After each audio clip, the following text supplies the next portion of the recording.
Hello students, welcome back. तो आज हमें आगे पढ़ना है क्लास 11 केमिस्ट्री में। पिछली वीडियो आपके लिए एक्सपेरिमेंटल वीडियो थी जिसमें हमने आइसोटोप समझे थे। अब हम थोड़ा सा आगे बढ़ते हैं अपने क्लास में। तो आज हमें जो पढ़ना है वो पढ़ना है इलेक्ट्रोमैग्नेटिक वेव यानी कि रेडिएशंस के बारे में। इलेक्ट्रोमैग्नेटिक रेडिएशंस बहुत ही अच्छा टॉपिक है, बड़ा ही इंटरेस्टिंग टॉपिक है और ज़्यादा कुछ जानने का है इसमें, समझ में भी आएगा आपको ज़्यादा।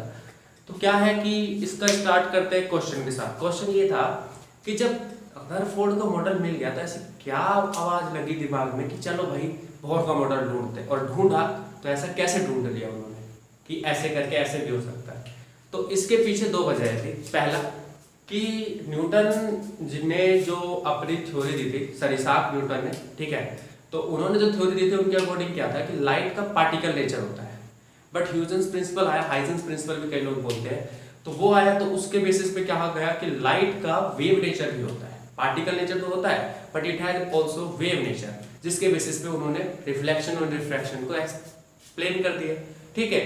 और एक पार्ट आया कि एटॉमिक स्पेक्ट्रा बड़ा ही अलग तरीके का मिल रहा था, जो रदरफोर्ड के मॉडल से कहीं मैच नहीं कर रहा था, ठीक है। इसका भी हम आगे पढ़ेंगे, जब एटॉमिक स्पेक्ट्रा पढ़ेंगे हाइड्रोजन का, तब हम उसमें डिटेल में डिस्कस करेंगे कि कैसे वो मैच कर रहा था वहां पर और क्या कॉन्सिक्वेंसेस थे जिसकी वजह से उन्हें एजम्पशन लेनी पड़ी कि they are kind of orbits, not a spherical continuous spherical और हेलिकल पाथ। इस तरीके का क्यों नहीं है वो, ठीक है। इसके बारे में हम आगे पढ़ेंगे। फिलहाल अभी हमें पढ़ना है इलेक्ट्रोमैग्नेटिक वेव्स के बारे में, रेडिएशंस के बारे में। तो देखो क्या होता है कि वेव्स के बारे में हम थोड़ा बहुत जानते हैं कि अगर आप एक पत्थर को पानी में फेंकोगे तो वहां पर एक तरीके के सर्कुलर लूप्स बनते हैं जो कि धीरे धीरे बढ़ते हैं, दे आर वेव, ठीक है। उसमें आपने एक चीज नोटिस की होगी, कुछ ऊपर होते हैं फिर नीचे होते हैं, फिर ऊपर होते हैं फिर नीचे होते हैं। दिस इज द वेव, आपने 9th में पढ़ा होगा, ठीक है। इस पार्ट को हम बोलते हैं क्रस्ट और इसको हम बोलते हैं ट्रफ, ठीक है। एंड द मैक्सिमम हाइट और मैक्सिमम, चाहे आप हाइट बोल दो, चाहे इसे नीचे की तरफ बोलो, चाहे ऊपर की तरफ बढ़े, चाहे नीचे की तरफ बढ़े, कोई फर्क नहीं पड़ता, ठीक है। उसको हम क्या बोलते हैं, amplitude, maximum deviation, that is maximum deviation. This is the mean position, और मीन पोजीशन के अराउंड में ही ये मूव करे। मीन पोजीशन जैसे पेंडुलम अपनी एक बीच वाली पोजीशन है, ऐसे ऐसे ऐसे ऐसे ऐसे ऐसे करता रहता है, तो एक fix position, this is fix position, यानी कि मीन पोजीशन ये इसकी बीच की पोजीशन है जहां वो रेस्ट होने पर रुकेगा, ठीक है। तो मीन पोजीशन के अराउंड में चलती रहती है, ठीक है। Crest, trough, amplitude, maximum displacement from its mean position is known as amplitude and it is represented by A. Amplitude is represented by A, ठीक है, and it is in meter if in SI.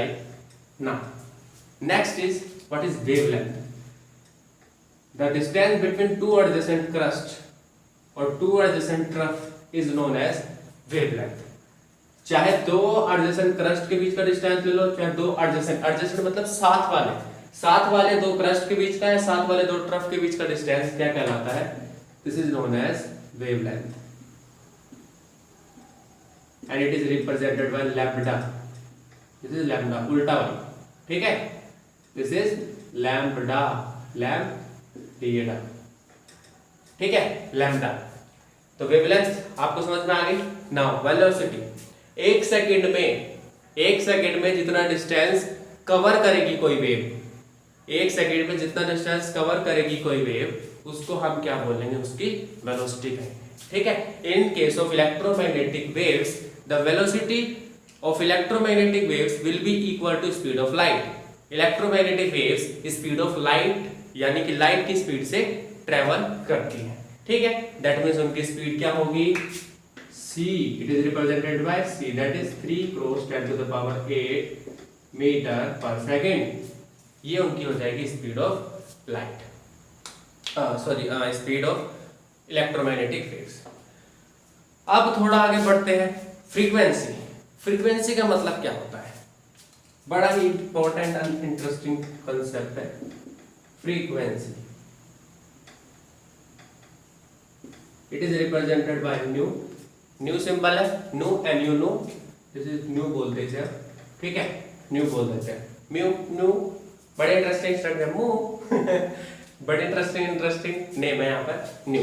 ठीक है, इसका मतलब होता है किसी particular point से, जैसे सपोज मैंने ये पॉइंट डिसाइड कर लिया, हाँ भाई इस पॉइंट से कितनी गाड़ियां एक मिनट में पास हो गई, एक सेकंड में कितनी गाड़ियां पास हो गई, उसको मैं फ्रीक्वेंसी कहूंगा रियल वर्ल्ड में। सपोज हम क्या कहते हैं, एक गाड़ी, एक मोटरसाइकिल एक वेवलेंथ है, एक मोटरसाइकिल एक वेव है, यानी एक क्रस्ट और एक तरफ मिला के एक वेव बनती है। ठीक है, तो आप एज्यूम करो कि एक बाइक एक वेव है और किसी गिवन पॉइंट पे, जैसे मान लो ये बैठा सिर्फ भाई, हाँ भाई कितनी पास हो गई, हाँ गिन रहा हूँ साहब जी, वो देखता है एक, हम थोड़ा सा बड़ा टाइम लेते हैं, एक मिनट में जी यहाँ से 60-70 गाड़ी पाएगा, अरे 60-70 नहीं फिक्स बता सर, 68 पास हो गई, तो एक मिनट में 68 मोटरसाइकिल पास हो गई, वो देख रहा है। सिमिलरली अगर आप कोई पॉइंट एज्यूम कर लो अपनी तरफ से, ये कोई भी पॉइंट अपनी तरफ से, तो किसी पर्टिकुलर गिवन पॉइंट से एक सेकेंड में कितनी नंबर ऑफ वेव पास हो रही है, उसको हम क्या बोल देते हैं, फ्रीक्वेंसी बोल देते हैं।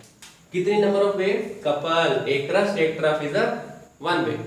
ठीक है, combination of one crust and one तरफ इज वन वेव। तो कितनी नंबर ऑफ वेव्स क्रॉस होती है किसी गिवन पॉइंट से in 1 second is known as frequency. It is represented by nu which is equals to 1 by t or c by lambda।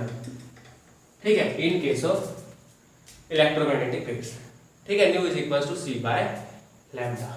Clear, ये क्या हो गई, फ्रीक्वेंसी। अब आता है last but not least, that is wave number and it is represented by nu bar.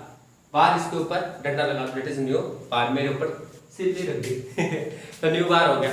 तो nu बार का मतलब वेव नंबर क्या होता है कि एक सेंटीमीटर में कितने नंबर ऑफ वेव्स है। ये वेव्स इतनी बड़ी बड़ी थोड़ी होती है, बहुत छोटी छोटी वेव्स होती है, नैनोमीटर में इनकी वेवलेंथ होती है। नैनोमीटर मतलब 1 मीटर का 1 अरबवां भाग। पैसे मिल जाते मजे आते।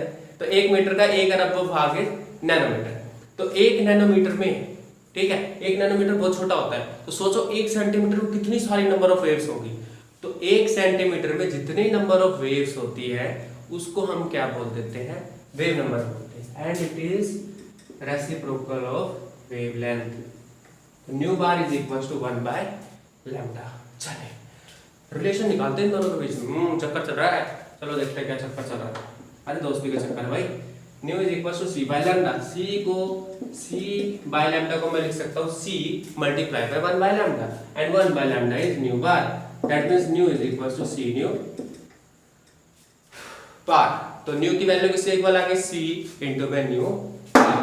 This is known as the relationship between nu and nu bar.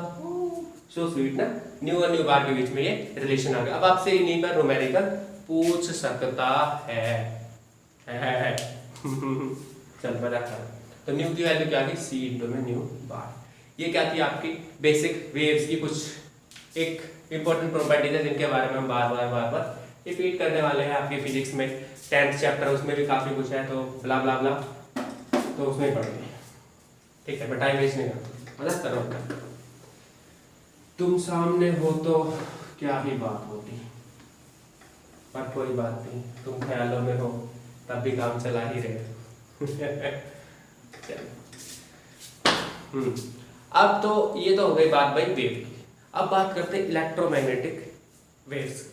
तो इलेक्ट्रोमैग्नेटिक वेव्स क्या होती है, इलेक्ट्रो एंड मैग्नेटिक। तो इसमें क्या होता है, if we have 3 axis, we have, हमारे पास होते 3 एक्सिस है, हमारे पास अगर 3 एक्सिस है, ठीक है, और क्या है, this is x, this is y and this is z।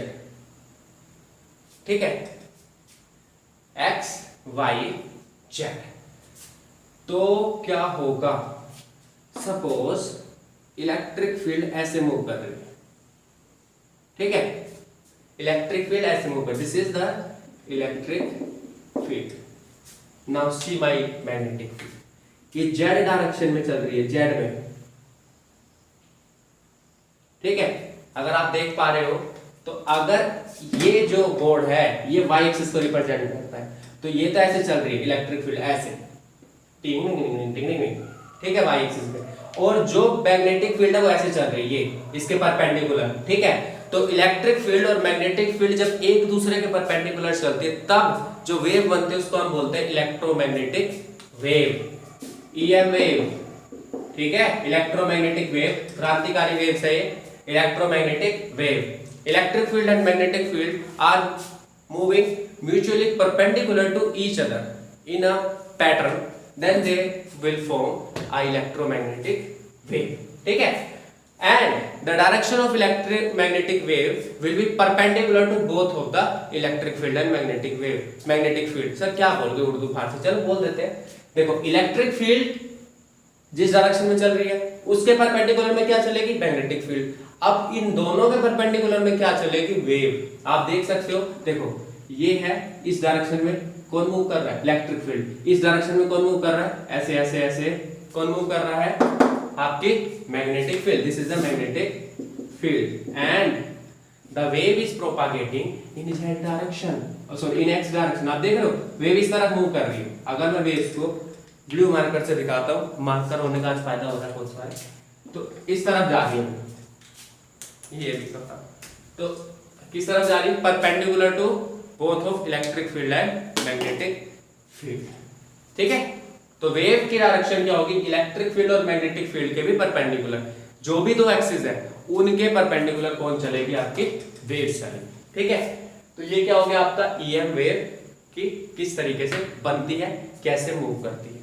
अब कुछ प्रॉपर्टीज, पहली बात, they don't need any medium, इनको मूवमेंट के लिए कोई मीडियम की जरूरत नहीं, यानी कि चाहे हवा हो ना हो, पानी हो ना हो, कोई ठोस हो ना हो, कोई मतलब नहीं, ये विदाउट एनी मीडियम ट्रेवल करती है, ठीक है। जैसे सन से आती है, सनलाइट जो आती है सन से आती है, सन से आते हुए कोई रास्ते में, हाँ भाई चलेगा, नहीं चलेगा, ऐसा तो कुछ नहीं है। आपको पता है स्पेस क्या है, एम्प्टी है, तो उस पाथ से भी मूव करते हैं जहां पर कोई मीडियम प्रेजेंट नहीं है। तो हम क्या मानते हैं कि इलेक्ट्रोमैग्नेटिक वेव्स को ट्रैवल करने के लिए किसी मीडियम की रिक्वायरमेंट नहीं होती, बट ऑर्डिनरी वेव जैसे कि for example sound wave, sound wave को ट्रैवल करने के लिए मीडियम चाहिए होता है। अगर मैं स्पेस में जाकर बोला ओए कुछ सुनाई नहीं देगा, क्यों, क्योंकि साउंड वेव को ट्रैवल करने के लिए मीडियम की रिक्वायरमेंट होती है, ठीक है। तो साउंड को मीडियम की रिक्वायरमेंट होती है, बट इलेक्ट्रोमैग्नेटिक वेव्स को मीडियम की रिक्वायरमेंट नहीं होती है। दे travel with the same speed, all of the electromagnetic wave travel with the same speed. Different type की इलेक्ट्रोमैग्नेटिक वेव्स होती है और सारी की सारी सेम ही स्पीड से चलती है, with the speed of light. Light की स्पीड से ही वेलोसिटी ऑफ लाइट की जो लाइट की वेलोसिटी होती है उसी वेलोसिटी से सारी ईएम वेव्स मूव करती है। ये इनकी कुछ इंपॉर्टेंट प्रॉपर्टी थी जो मैंने अभी आपको बता दी। अब क्या है कि आगे बढ़ते हैं, that is electromagnetic spectrum. Electromagnetic spectrum में क्या होता है कि आप डिफरेंट वेव्स को अरेंज कर देते हो in the order of their increasing wavelength. कैसे सर, हमारे पास अलग अलग तरीके की वेव्स है, कॉस्मिक रेज, अल्फा रे, इंफ्रारेड रे, गामा रे, आपकी रेडियो वेव्स, ठीक है। डिफरेंट टाइप की वेव्स हमारे पास प्रेजेंट है, ठीक है। उनको आपने क्या कर दिया, ऑर्डर ऑफ इंक्रीजिंग वेवलेंथ लिख दिया। जैसे फॉर एग्जांपल, मैं समझाने के लिए बोल रहा हूं, ऐसा होता नहीं, बार बार बोल रहा हूं। अगर मान लो इंफ्रारेड एग्जांपल दे, गामा रे, ठीक है, X ray, radio wave and cosmic rays, ये बोल देता हूं मैंने, ठीक है, इस तरीके की है। अब इसकी मान लो, इसकी समझाने के लिए बोलो, बार बार बोलो, इसकी अगर वेवलेंथ सपोज 2 नैनोमीटर है, इसकी वेवलेंथ 3 नैनोमीटर है, इसकी वेवलेंथ मान लो 1 नैनोमीटर है और इसकी वेवलेंथ सपोज टाइम के लिए 5 नैनोमीटर है। तो आपने कहा अरे ये तो रेगुलर अरेंज नहीं है, इन्हें समझना थोड़ा मुश्किल है, तो आपने क्या कर दिया, इनको increasing order of their wavelength रख दिया, यानी कि एक्स रे को आपने पहले रख दिया, उसके बाद उससे बड़ी दैट इज 2 नैनोमीटर, फिर 3 नैनोमीटर, फिर उससे बड़ी। इस तरीके से आपने क्या कर दिया, डिफरेंट इलेक्ट्रोमैग्नेटिक वेव्स को अरेंज कर दिया, ठीक है। समझ में आया क्या, मगज में आया क्या, नहीं आया तो फिर से बता देता हूं। डिफरेंट डिफरेंट इलेक्ट्रोमैग्नेटिक वेव्स को उनकी वेवलेंथ के अकॉर्डिंग रख दिया। जैसे डिफरेंट डिफरेंट बॉयज आपके स्कूल में, और आपने उन्हें कहा कि भाई बढ़ती हाइट में, यानी कि छोटा फिर उससे बड़ा उससे बड़ा, ऐसे आप उनको लाइन में खड़े करते हो, है ना। तो ऐसे क्या कर दिया हमने, वेव्स को भी ऐसे ही खड़ा कर दिया। पहले सबसे छोटी वेवलेंथ वाली वेव, फिर उससे बड़ी, फिर उससे बड़ी, ठीक है। तो the arrangement of electromagnetic waves in the order of their increasing wavelength, increasing wavelength के ऑर्डर में जब आप उन्हें रख देते हो तो उन्हें हम क्या बोल देते हैं, इलेक्ट्रोमैग्नेटिक स्पेक्ट्रम, ठीक है। अगर वेवलेंथ बढ़ेगी तो फ्रीक्वेंसी क्या होगी, घटेगी। क्यों? क्योंकि आपने फॉर्मूला पढ़ा, nu is equal to C by lambda, c is constant, that means nu is inversely proportional to lambda. अगर लैम्डा बढ़ेगा तो फ्रीक्वेंसी क्या होगी, घटेगी, ठीक है। न्यू बढ़ेगा तो लैम्डा घटेगा, लैम्डा बढ़ेगा तो न्यू घटेगा। तो चाहे आप ये बोलो उनको हमने इंक्रीजिंग वेवलेंथ पे लिख दिया, रख दिया है, चाहे आप बोल दो डिक्रीजिंग फ्रीक्वेंसी के बेसिस पे रख दिया, उसे हम क्या बोल देंगे, इलेक्ट्रोमैग्नेटिक स्पेक्ट्रम। मैं यहाँ पर इंफ्रारेड, अल्फा रे, गामा रे, बीटा रे लिख भी सकता हूँ, बट उसमें हमें कोई टाइम वेस्ट नहीं करना। आपके पास बुक्स भी है, यूज कर सकते हो आप, ठीक है। तो क्या है आपके पास, सिंपल कि हमने डिफरेंट डिफरेंट इलेक्ट्रोमैग्नेटिक वेव्स को उनके इंक्रीजिंग ऑर्डर में रख दिया, वेवलेंथ के इंक्रीजिंग ऑर्डर में या फिर फ्रीक्वेंसी के डिक्रीजिंग ऑर्डर में रख दिया, जिसे हमने क्या नाम दिया, इलेक्ट्रोमैग्नेटिक स्पेक्ट्रम।